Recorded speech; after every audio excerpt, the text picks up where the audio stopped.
কোনো কিছুই আর গোছানো হলো না বন্ধু, আগোছালোই হয়ে গেল জীবনের অ্যালবাম। তাই হাঁটি হাঁটি পায়ে আমি পৌঁছে গিয়েছিলাম রাজহংসদের সংসারে।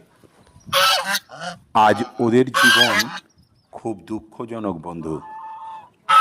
প্রকৃতি থেকে বড় বড় নদী, নালা, দিঘি সংস্কার না হওয়ার ফলে সেগুলো মজে গেছে। ওদের চরাচরের যে জায়গা কমে গেছে।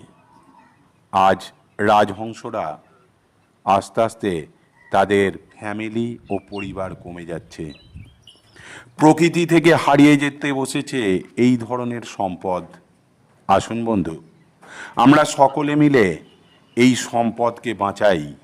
তা নইলে একদিন হয়তো আমাদের হাত ধরে যারা পৃথিবীর আলো দেখেছিল তারা শুধু ছবি দেখবে, এদেরকে আর নয়। তাই আসুন প্রকৃতিকে বাঁচাই।